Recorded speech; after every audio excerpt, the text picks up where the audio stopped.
Não tem como fazer uma oração para você deixar de ser invejoso, entendeu?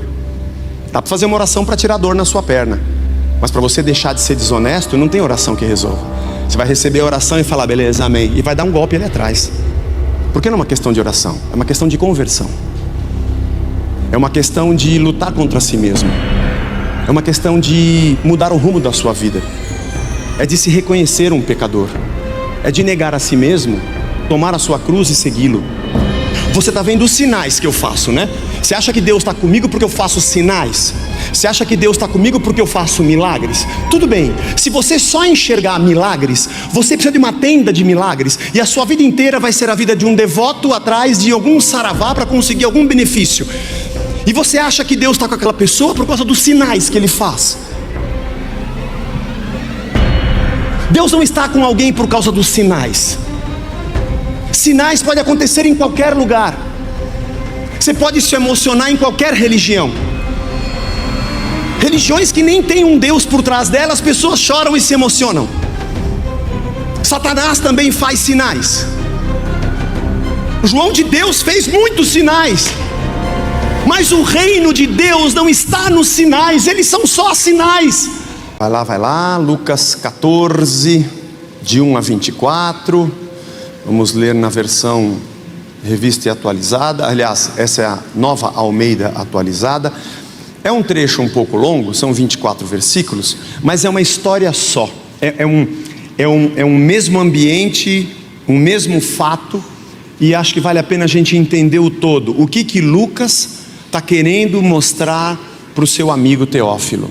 Então ele diz: num sábado, ao entrar Jesus na casa de um dos principais fariseus para tomar uma refeição, eles o estavam observando. Estava todo mundo olhando para Jesus, o que ele vai dizer, o que ele vai falar. E eis que diante dele se achava um homem hidrópico. Então Jesus, dirigindo-se aos intérpretes da lei e aos fariseus, perguntou: é ou não é lícito curar no sábado? Eles, porém, não disseram nada. Então Jesus pegou na mão daquele homem, curou-o e o mandou embora. A seguir, Jesus lhes perguntou: quem de vocês, se o filho ou um boi cair num poço, não irá tirá-lo imediatamente, mesmo em dia de sábado? A isso não puderam responder. Reparando como os convidados escolhiam os primeiros lugares, Jesus contou-lhes uma parábola.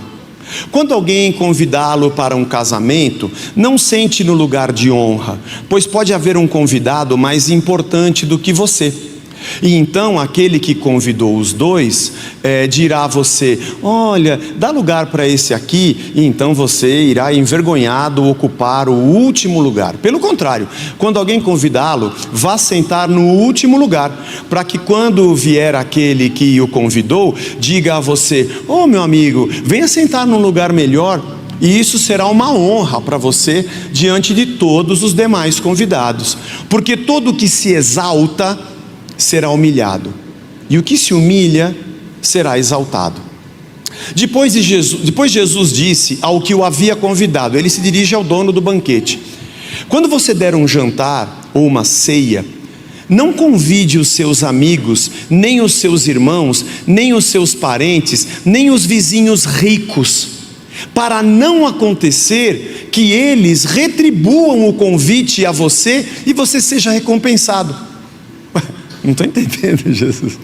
Esse é o normal, caramba. O que você está querendo dizer com isso? Pelo contrário, ao dar um banquete, convide os pobres, os aleijados, os coxos e os cegos, e você será bem-aventurado pelo fato de não terem eles com que recompensá-lo. A sua recompensa você receberá na ressurreição dos justos. Ao ouvir tais palavras, um dos que estavam à mesa com Jesus lhe disse: bem-aventurado aquele que participar do banquete no reino de Deus. Jesus, porém, respondeu: certo homem deu uma grande ceia e convidou muitos.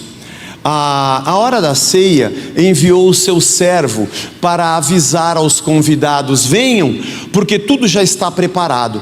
Mas todos eles, um por um, começaram a apresentar desculpas. O primeiro disse: eu comprei um campo, preciso vê-lo, eu peço que você me desculpe, eu não vou no seu jantar. O outro disse: olha, eu comprei 5 juntas de boi, eu vou experimentá-las, eu peço que você me desculpe, eu não vou jantar com você.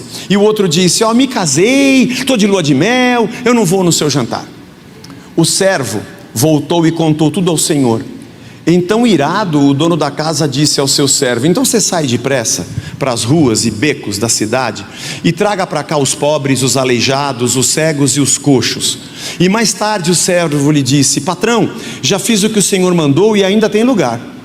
Então o Senhor disse ao servo: saia pelos caminhos e atalhos e obrigue todos a entrar para a minha casa, para que fique cheia. Porque digo a vocês que nenhum daqueles homens que foram convidados provará a minha ceia.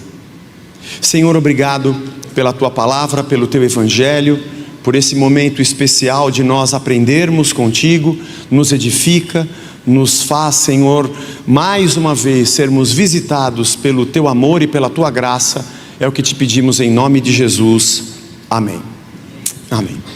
Olhando para aquele quadro, que é o quadro que o Rubinho Pirola fez aqui para a igreja, tem esse texto, olha lá: sai depressa pelas ruas e bairros da cidade e traz aqui os pobres, os aleijados, os mancos, os cegos, né? Sai depressa, força-os a entrar para que a minha casa se encha. Essa é a mesa de Jesus. A mesa sempre na Bíblia é um lugar de comunhão. Preparas uma mesa na presença dos meus inimigos, o meu cálice transborda, né? A mesa é um lugar onde você recebe aqueles que partilham da alegria da sua comunhão, da sua amizade. É quando você oferece algo, é a alegria dos amigos. Que coisa mais legal que tem do que ter gente em casa comendo uma pizza, dando risada.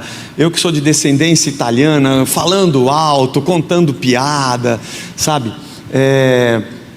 E se alegrando com os seus amigos. A mesa, ela representa esse lugar de comunhão. Foi na mesa que Jesus falou aos discípulos a respeito da sua partida. E aliás, na mesa, quando ele partia o pão, é que muitas coisas foram ensinadas. Foi na mesa que ele entrou na casa do Zaqueu, o publicano, e na mesa Zaqueu se arrependeu do seu pecado, e Jesus disse que naquele momento tinha entrado salvação naquela casa. E aqui, mais uma vez, numa mesa, na mesa que vamos chegar no capítulo 15, ele senta com publicanos e pecadores. Existe todo um simbolismo muito importante do lugar da comunhão, e que Jesus usa isso para que nós possamos entender a comunhão do seu reino. Aliás, a parábola que ele conta, estando num banquete, é a parábola de uma mesa e de uma ceia. Naquela época, para aquela cultura, onde não haviam muitas pessoas ricas, as pessoas tinham na sua casa uma agricultura de subsistência. Quem tinha um animalzinho era para uma ocasião muito especial. Quando havia alguém de posses que preparava um jantar, ainda mais nesse caso específico, que era um fariseu muito importante na região, e tinham também escribas, intérpretes da lei. Provavelmente o convidado do banquete devia ser um rabi, um mestre, alguém que iria compartilhar a sua sabedoria. E sempre que havia um jantar, esse jantar ele era público, ele era um evento social daquela aldeia, daquele vilarejo, daquela pequena cidade. E os convidados tinham assento na mesa, mas era possível participar do jantar, quem quisesse. Todo mundo sabia que ali ia ter um encontro. Fosse um mestre, fosse um rabi, um intérprete, e todos poderiam entrar para ouvir o seu ensino. É interessante, tem uma passagem, nós já pregamos aqui, em que 4 amigos levam um aleijado que desce pelo telhado, tinha muita gente dentro da casa. Então os convidados se sentavam à mesa, e as outras demais pessoas do vilarejo poderiam entrar, eles ficavam de pé, eles não eram convidados, mas eles podiam ouvir aquela pessoa que iria falar. Assistiam todo mundo comer e ficavam ali ouvindo e entendendo o que aquele mestre ou que aquela pessoa iria dizer. Isso fazia parte daquela cultura. Jesus era o convidado. As mesas eram no chão, as pessoas se deitavam e se sentavam meio recostadas umas às outras, e na maioria das vezes a mesa era montada num formato de U, e o convidado principal era o que ficava bem no meio, onde todos podiam vê-lo e todos poderiam também ouvi-lo.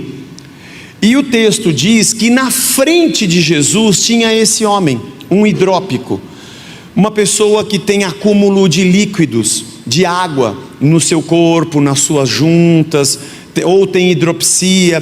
Isso acontece, eu fui pesquisar para entender, quando a pessoa tem um problema nos rins, ou até problemas cardíacos podem levar a isso. E o interessante é que o texto diz que estava bem em frente a Jesus, né? Bem em frente a Jesus. Nós já pregamos a respeito de uma cura que ele fez na sinagoga num dia de sábado. Esse debate de poder trabalhar no sábado, fazer cura no sábado, eu não vou entrar nele de novo porque nós já falamos sobre isso. Mas o interessante é que esse homem estava bem na frente de Jesus. Jesus devia estar sentado no meio do U, e ele olhou, bateu o olho bem na frente e viu aquele rapaz. E ali tinham intérpretes da lei, e um fariseu, ele disse: tem algum problema de curar o rapaz aqui no sábado? Porque se cai um filho de vocês numa vala, ou um animal no sábado, vocês vão tirar, né? E ninguém respondeu nada. Acho que eles já tinham assistido o nosso estudo do meu caro amigo de 3 semanas atrás. Eles já sabiam o que tinha acontecido com a mulher na sinagoga. O povo ficou de boca fechada, ninguém falou nada.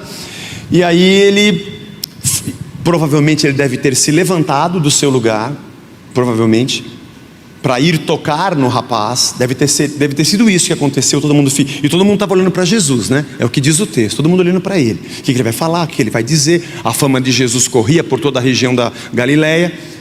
Provavelmente ele se levantou, deu a volta, né? Dá licença, toda cheia, dá licença. E todo onde ele vai, ele foi exatamente naquele homem, o tocou, o curou e o despediu. E aí ele volta, senta e propõe uma primeira parábola. A primeira parábola que ele propõe, porque ele está percebendo que a galera quer sentar perto dele, nos primeiros lugares. Veja, a pessoa que Jesus curou não era um convidado com assento na mesa. Ele veio no bolo da galera para ouvir o mestre. Ele não era importante para ser convidado. O texto não diz que ele era um escriba, um intérprete da lei, nem um fariseu. E ele estava ali quieto, ele não pediu para ser curado, ele não foi para ser curado, pelo menos o texto não diz isso. Mas Lucas está explicando alguma coisa para o Teófilo, como eu sempre digo, fazendo o Teófilo entender quem é o rei e quem é o reino. E Jesus vai e se preocupa exatamente com ele, enquanto as outras pessoas estão preocupadas em que lugar elas vão sentar na mesa. Nada mais humano do que isso, né? Isso é bem ser humano, homo sapiens sapiens, é bem nós mesmo. É isso que nós acreditamos. Nós acreditamos nisso, irmãos. Vamos ser sinceros aqui. Nós acreditamos que o importante é estar nos primeiros lugares. Nós acreditamos nisso. Nós acreditamos que o mais importante são as pessoas que são mais honradas, que elas têm mais posses e estão em lugares de destaque. Nós acreditamos nisso, mesmo nos dias de hoje. É isso que a gente acredita. Se ela é mais próspera, se ela tem mais posses, é isso que nos incomoda. Eu sei que nós estamos aqui no domingo, dentro de um lugar chamado igreja, e se eu perguntar para você o que é mais importante, você vai dizer assim: o importante é a pessoa ser honesta, o importante é o caráter, o importante é ela ser uma pessoa educada, o importante é o testemunho que ela dá. Aí a sua filha começa a namorar um cara que não é importante, que não tem dinheiro, não tem um grande emprego, e você fica preocupado: filha, você acha que esse rapaz é mesmo para você?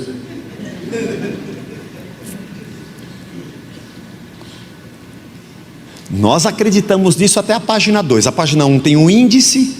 A página 2, quando começa o livro, eu já não concordo. As pessoas estavam preocupadas com os primeiros lugares. Quem tem mais seguidores na rede social, O mundo que a gente vive, irmãos, o mundo que a gente vive é o mundo das pessoas mais importantes. Se você abrir agora o seu telefone e colocar no YouTube, procurar o que você faz para ter destaque, você vai encontrar 1 milhão de cursos, de coachings, te ensinando tudo. Ainda que, obviamente, se você tem um comércio, você precisa ter destaque no meio de 1 milhão de empresas na internet, você precisa aparecer para você poder fazer o seu trabalho. Até aí está tudo certo. Mas nós sabemos que existe uma doença que tomou conta da nossa sociedade. No mundo inteiro, ocidental pelo menos, é assim. O que a gente quer, na verdade, é como é que eu faço para aparecer, para me dar bem, para eu ter. Não é muito diferente de quem quer sentar no primeiro lugar, ou na sinagoga, ou na mesa do jantar. Isso faz parte do ser humano. Nós acreditamos que são essas coisas que valem a pena mesmo. Esse mal está dentro de nós. E Jesus propõe uma parábola e fala: olha, se você for convidado para um jantar, e acho que ele fala olhando para a galera, se acotovelando, eu sento aqui, você tá, guardei lugar, coloquei minha bolsa. E Jesus: caramba, que raio que esses caras estão fazendo. Se alguém convidar vocês para irem para uma festa, para um casamento, não fiquem preocupados em sentar no primeiro lugar, porque pode ser o maior mico. De repente você não sabe quem são os convidados, tem alguém mais importante com você, vai ficar chato pra caramba. O dono da festa falar: ui, você não se incomodaria de... né? É que chegou aqui aí você vai falar: sua eminência, e aí vai ficar chato. E ele fala assim: senta ali, não, ali atrás. Aí você vai, todo mundo olhando, falando. Tem um termo em hebraico para essa situação que é vish. Aí todo mundo na festa fica vish, vish. E você vai sentar lá no fundo, meu, né? Você já sabe, se toca. É melhor a humildade de você chegar e sentar lá na porta. Pelo menos vai ficar mais legal se o dono da festa chegar e falar assim: o que você está fazendo aqui? Não, está bem aqui. Não, por favor, vem aqui, vamos sentar um pouco melhor aqui. Aí todo mundo vai falar uma outra palavra, essa já é em grego, oia. Aí é outra, oia. Colocar você num lugar de destaque. Vocês estão dando valor, a vida de vocês está muito presa nessas coisas. E aí ele se dirige ao dono da festa, ao cara que convidou para o jantar. Aí já não é mais uma parábola, é eu e você. E diz para ele: cara, deixa eu te falar um negócio.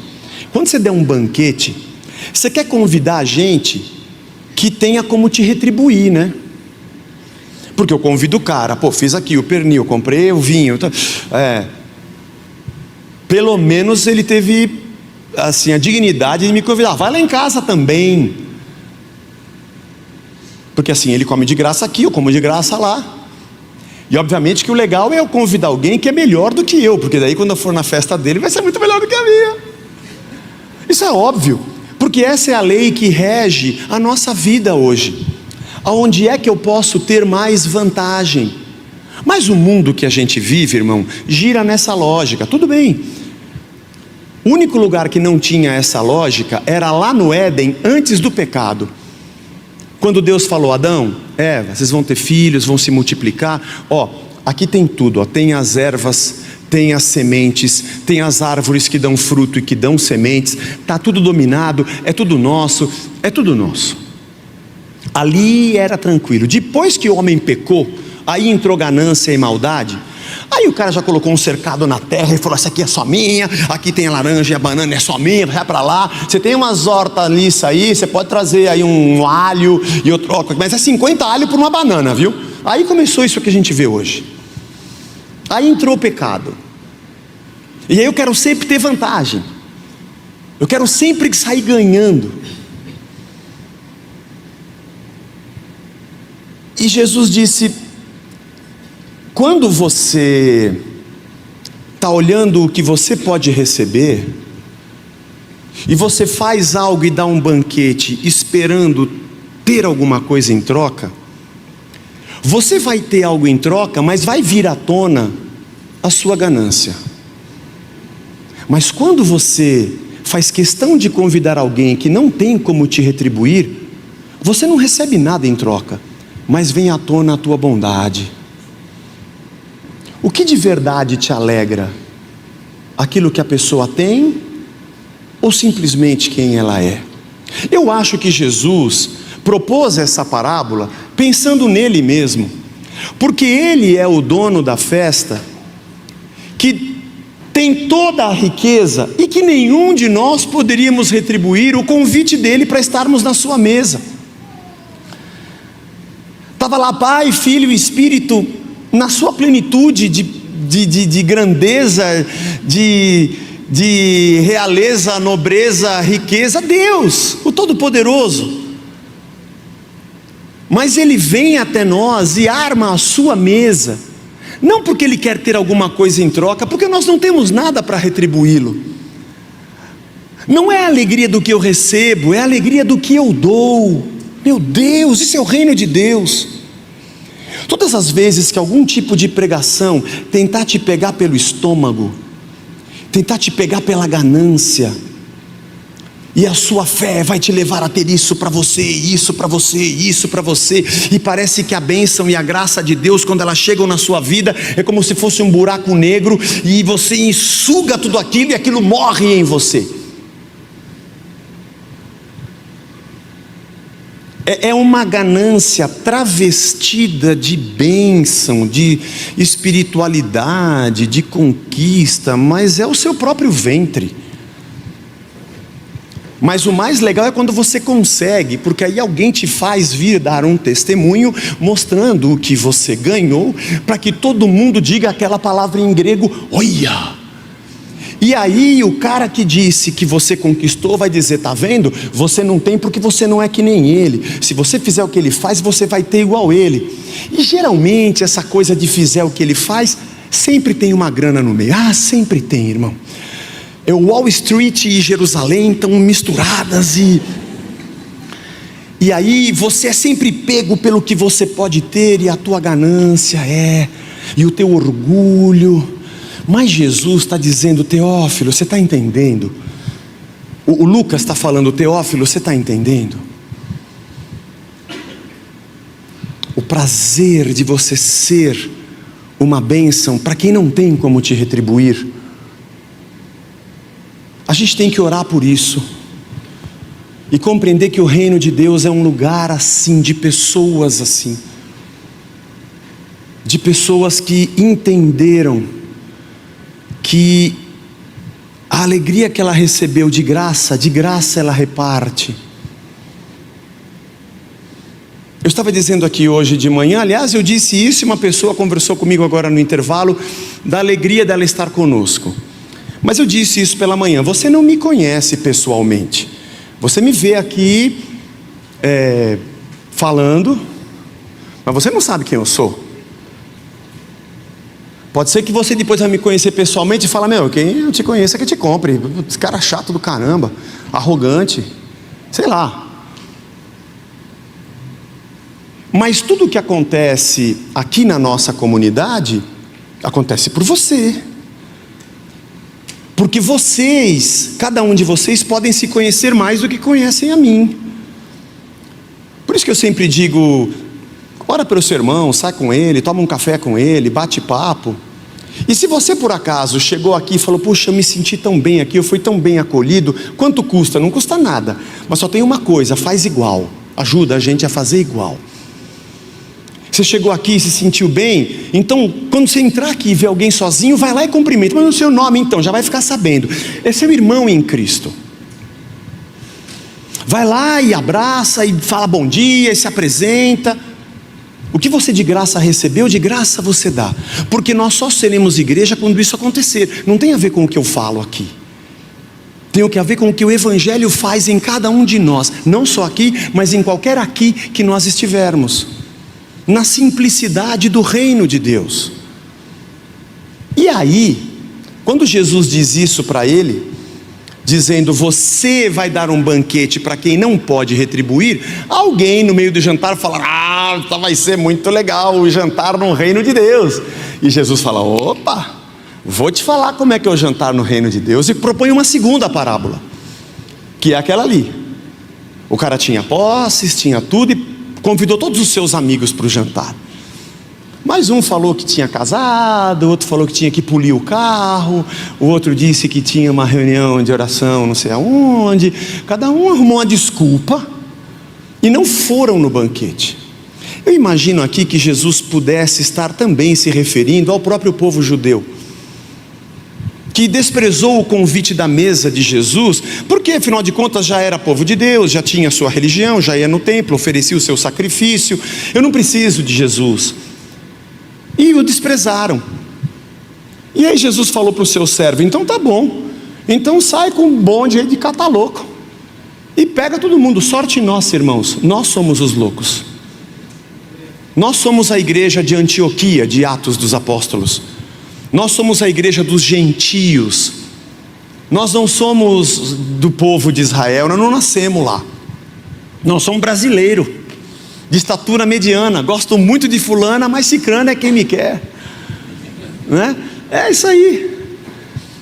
E aí Jesus falou: bom, eu veio para os que eram seus, mas os seus não o receberam. Mas todos quantos o receberam, deu-lhes o poder de serem feitos filhos de Deus, aqueles que creem no seu nome.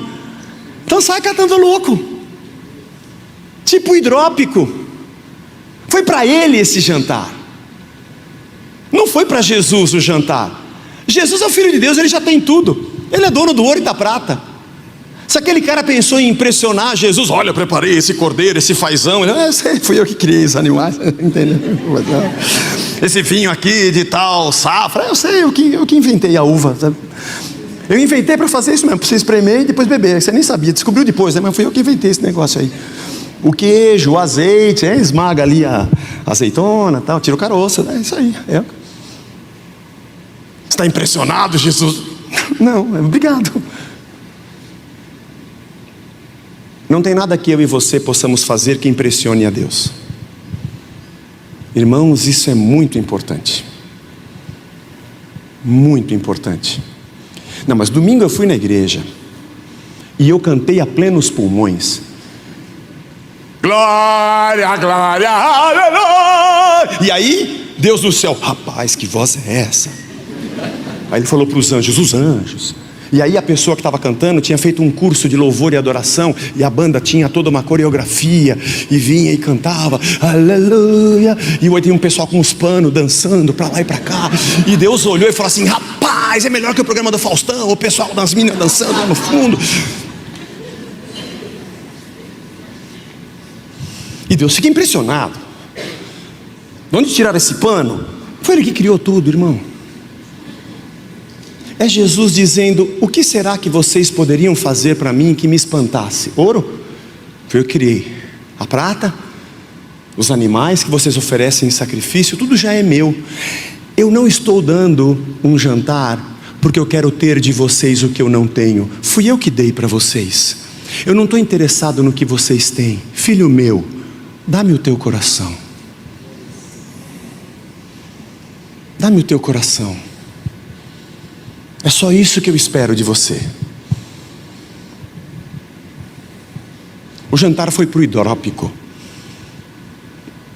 Os fariseus convidaram Jesus, acho que queriam colocar ele em xeque-mate, alguma pergunta. Eu não sei o que eles pensavam, mas eles nem sabiam que tudo aquilo que eles fizeram, na verdade, Deus já estava ali em cima, dizendo: aquele hidrópico vai ser curado. Mas mais do que isso, a lição que vai ser tida naquele lugar vai ficar por gerações. Aliás, chegou até a gente agora em 2022 aqui na Casa da Rocha, Rua da Independência 850.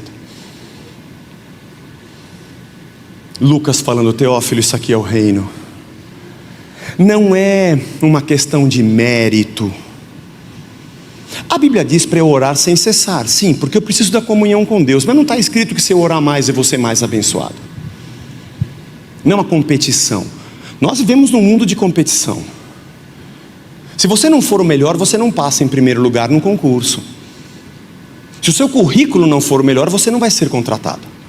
E se você não causar uma melhor impressão na entrevista, você não vai ser escolhido para aquele cargo. Isso é bom ou é ruim, Zé? Não vou nem dizer que é bom ou é ruim. Esse é o mundo que a gente vive, ponto. Eu não estou discutindo isso. O que eu estou querendo dizer é que o reino de Deus é um lugar onde essa lógica se inverte. E nós estamos aqui numa boa e chega uma pessoa que não tem nada, e isso toca o nosso coração e a gente diz: temos que ajudar essa pessoa. a gente tem que abraçá-la. Mas o que a gente vai ganhar com isso? Não tem a ver com o que a gente vai ganhar. Tem a ver com o fato de que de graça nós recebemos e a gente não consegue ficar sem compartilhar. Por isso que a fé cristã é tão proselitista, no bom sentido da palavra. Os romanos perseguiam os cristãos porque o cristão queria converter o romano. O judeu ficava na dele lá no... Aliás, o judeu nem queria romano, ele era impuro, não podia entrar no templo. Pronto. Então, enquanto eles ficam com a religião deles lá, não enche a nossa paciência, deixa eles lá. Agora, esses judeus que são cristãos, que negócio é esse? Começa um monte de soldado romano e gente em Roma se convertendo, daqui a pouco esses caras vão tomar o nosso império. Então, mata os cristãos. Porque o cristão recebe e reparte. Eles estavam escondidos debaixo dos porões, não podiam se reunir, eram perseguidos. Está escrito em Atos dos Apóstolos. Os romanos matavam os caras nas arenas com os leões, queimavam na fogueira. Mas esse povo se multiplica do nada. Por quê? Porque eles repartem, porque eles amam, porque eles doam, porque eles pregam, eles ensinam, eles abraçam. E eles ganham o que com isso? Não tem nada a ver, não é o que ele ganha, é quem ele é. Ele é alguém do reino.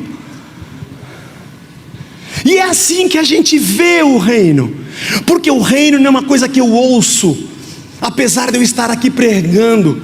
O reino que te transforma é o que você vê. Bom, você já leu João capítulo 3? Quando Nicodemos vai de madrugada conversar com Jesus e diz: mestre, Deus deve estar contigo, porque ninguém faz as coisas que tu fazes se Deus não estiver com ele. E a primeira frase de Jesus é: se você não nascer de novo, você não pode ver o reino de Deus. Não é entrar, é ver. É o verbo eido, ver. Depois ele fala sobre entrar. Mas a coisa mais importante é quando você vê. O que você está vendo? Você está vendo os sinais que eu faço, né? Você acha que Deus está comigo porque eu faço sinais?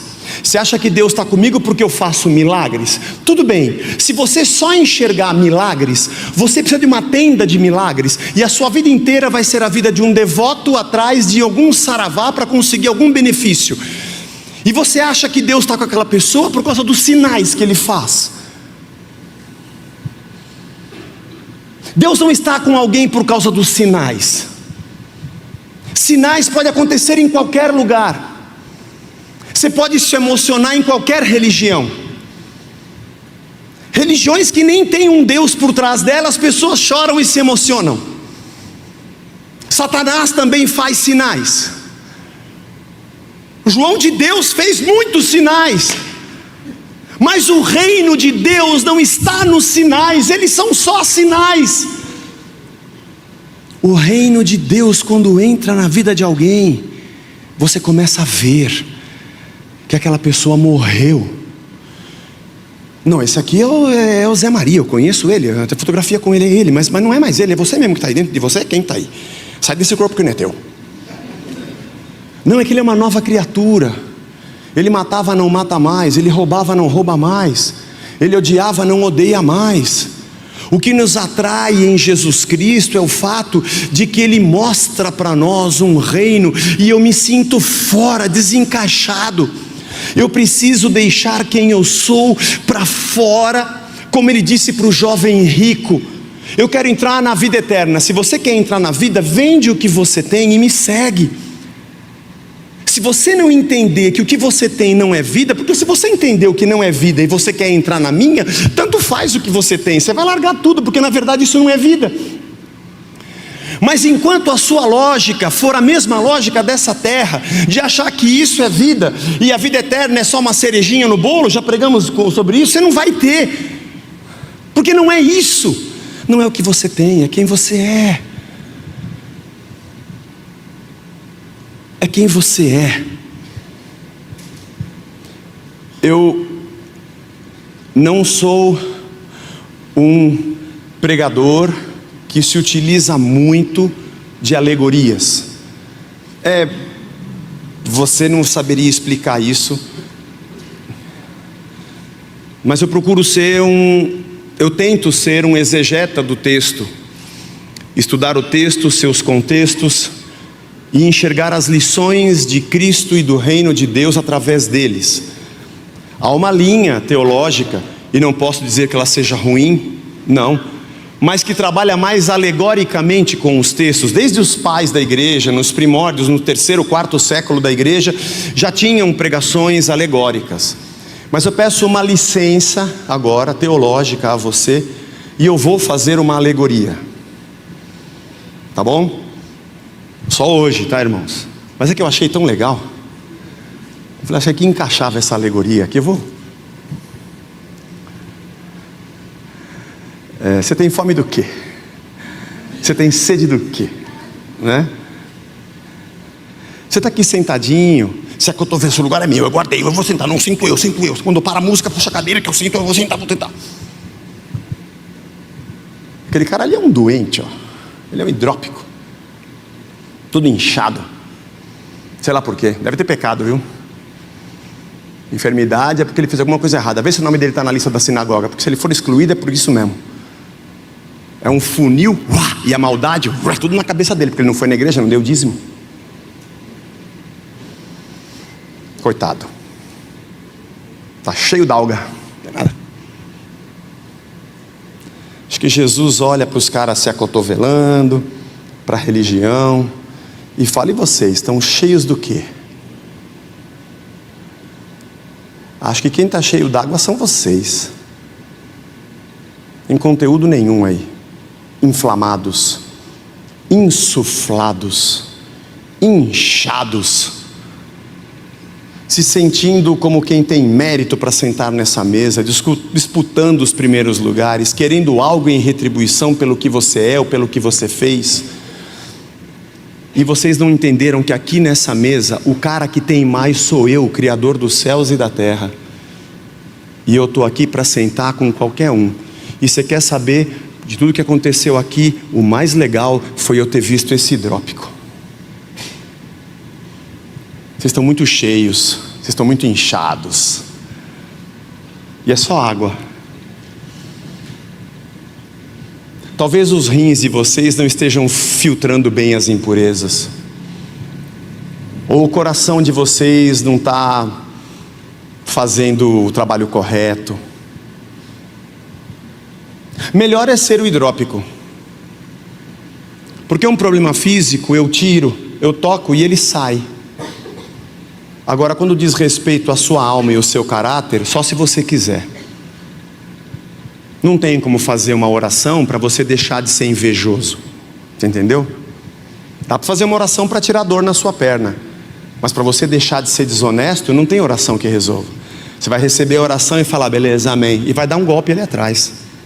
Porque não é uma questão de oração, é uma questão de conversão. É uma questão de lutar contra si mesmo. É uma questão de mudar o rumo da sua vida. É de se reconhecer um pecador. É de negar a si mesmo, tomar a sua cruz e segui-lo. É de novo nascimento. É de ter a mente de Cristo e o mesmo sentimento que houve em Cristo Jesus. É um movimento do nosso coração de dizer não a nós mesmos. Isso é o que o reino de Deus propõe a você, a mim. A nós dizermos, eu não quero mais ser quem eu sou.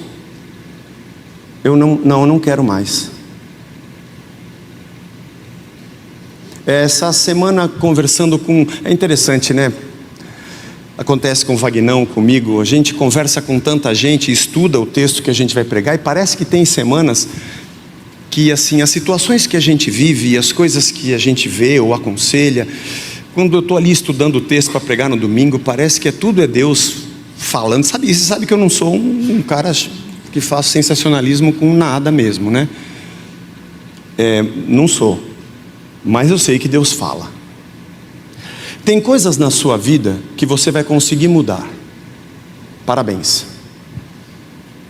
Você tem capacidade, inteligência, você conseguiu aquela grana e você se livrou daquele problema. Bom para você. Você está feliz. Você veio na igreja, cantou adoidado. Hoje o café é por minha conta aqui. Muito bom. Tem uma segunda coisa. Tem coisas na sua vida que vão levar um tempão para você resolver. Você vai orar, fazer campanha, mas não vai.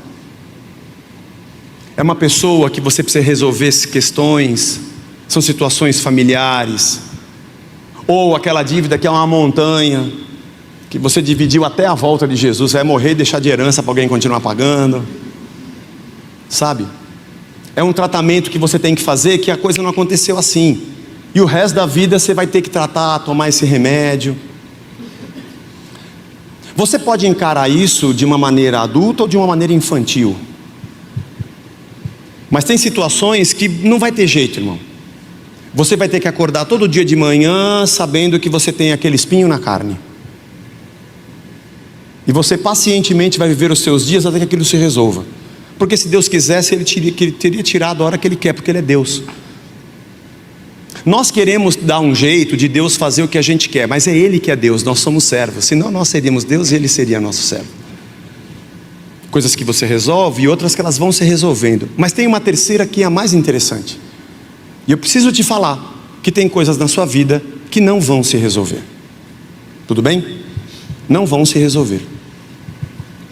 E você vai acordar todo dia de manhã sabendo que aquilo é daquele jeito. Não é uma questão de ter mais fé, não é uma questão de ter mais poder, não é questão de ter mais rituais que fazem Deus fazer um milagre por você. Porque se isso existisse, depois que se convertesse, cristão não teria mais problema. Nossa vida seria as mil maravilhas, e você teria um poder na sua vida chamado fé, que você profere a palavra mágica, abre-te sésamo, sim salabim, e pronto, tudo se resolveria. Mas você sabe, e eu sei, que tem coisas na minha vida que não vão se resolver. Eu vou ir para o túmulo com aquilo lá. Eu posso enfrentar isso com infantilidade ou com maturidade. Eu posso ficar desesperado, tornar a vida das pessoas ao meu redor um inferno, e eu vou tornar a vida delas um inferno, porque eu não quero ser quem eu sou. Eu gostaria de sair do meu corpo e ser uma outra pessoa. Eu tento tudo, mudar ambiente, eu quero mudar qualquer coisa, porque eu não quero mais ser quem eu sou, vivendo a vida que eu vivo, essa vida que eu tenho, e eu me esperneio. De vez em quando alguém coloca uma chupeta e eu choro menos, mas quando... E pulo de igreja em igreja, e faço qualquer saravá, qualquer coisa, eu preciso, porque eu não consigo encarar que essa é a minha vida. Ainda bem que ela acaba, graças a Deus, e eu tenho eternidade com Cristo, graças a Deus. Porque Paulo diz aos Coríntios que se a esperança de um homem se resume apenas aos dias dessa vida, ele é o mais infeliz de todos os homens. Ou eu posso enfrentar maduramente, como Paulo dizendo, esse é um espinho na carne, e Deus me disse, minha graça te basta. Você vai continuar vivendo com espinho mesmo, beleza, Senhor.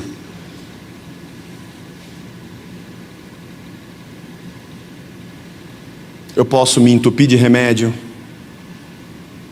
eu posso encher a cara, eu posso arrumar um vício, eu posso ter qualquer fuga na minha vida para fugir da minha realidade, para cobrir minhas carências, ou eu posso maduramente dizer, para mim o viver é Cristo, e o morrer é lucro. O texto não diz, e Lucas é muito minucioso, ele teria dito que o hidrópico foi aquele lugar para ser curado. A gente não fala. E nem o texto também não diz que ele foi até Jesus, também não. E aliás, ele não saiu, ninguém falou, atenção, dá espaço, está chegando um hidrópico, também não. Ele não era a atenção da festa, ele não era um dos convidados para sentar na mesa, e ele foi ali só para ouvir Jesus, para ouvir o mestre.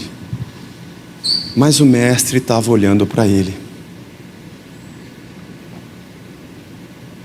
O hidrópico foi curado, o Paulo não, o espinho na carne ficou. A mulher lá que eu falei na sinagoga foi curada, o Timóteo não, ele tinha um problema de estômago, e Paulo até fala para ele, toma sempre um copo de vinho, porque isso faz bem para o teu estômago. Deus não curou. O do Epafrodito, que Paulo também conta, demorou um tempão, ele quase morreu, mas no fim ele ficou bom, ele se tratou. Tem casos diferentes na palavra. Tem o Ezequias que pediu mais 15 anos de vida, e Deus deu, mas depois ele morreu, porque só pode dar um pouco mais também, não pode ficar 350 mil anos vivo, né? tipo a múmia lá. Não tem, aquilo é só filme. Já pensou? Aqui que uma uva passa, estou aqui vivo ainda, porque eu sempre oro e Deus me cura. Não tem, vou morrer. Mas o hidrópico chegou lá para ouvir o mestre. Simplicidade, sem sentar na mesa. Que bom, Jesus veio e me tocou, eu fui curado. O que nós estamos fazendo aqui hoje? Deus nos abençoe a sermos só a igreja de Cristo. Simplicidade.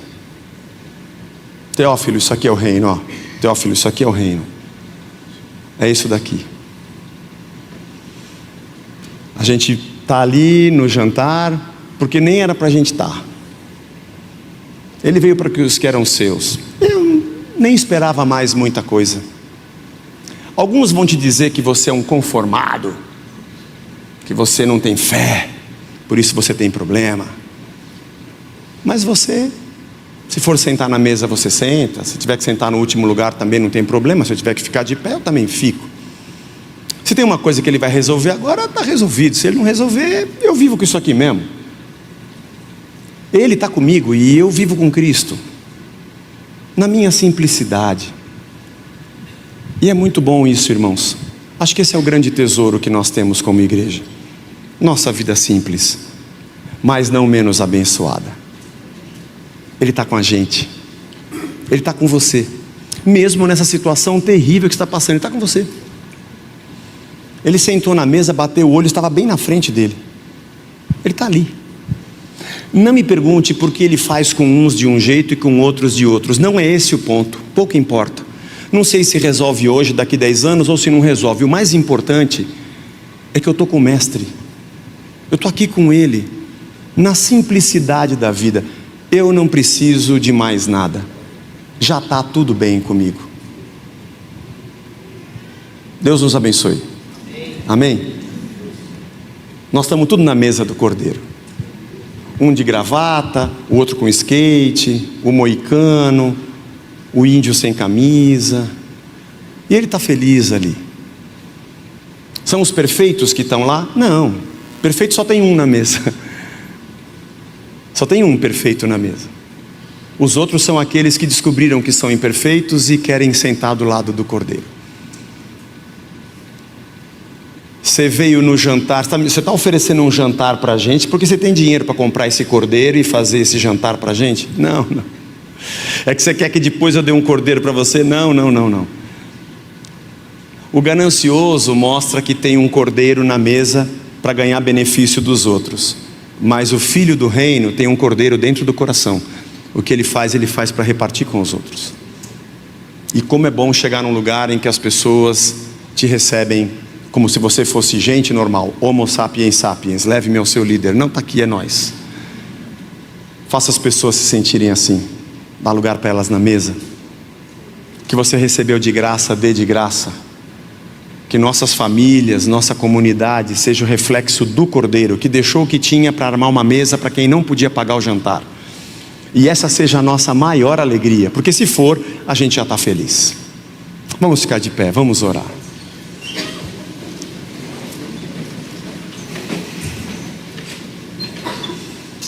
Obrigado, Senhor, pela Tua palavra.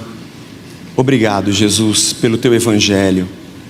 Obrigado pelo Lucas que escreveu essas coisas para o Teófilo, e isso chegou até nós hoje, tantos séculos depois. Senhor, nós precisamos ser libertos da lógica consumista e materialista dessa terra. De quem é melhor, de quem é maior, quem senta no melhor lugar, quem tem como retribuir jantares. Mas o Senhor nos convidou para a Tua mesa. Obrigado, Senhor. Eu não sou nada, nenhum de nós aqui é nada. Tudo que nós temos veio de Ti. Não há nada que eu possa Te oferecer sem que antes o Senhor já tenha me dado. Já não tenha me dado, porque tudo vem de Ti e é para Ti. Dele, por Ele, para Ele são todas as coisas, e tudo é Teu, Senhor. Nada do que eu faça Te espanta. Mas é isso, Senhor, que nos faz Te amar mais.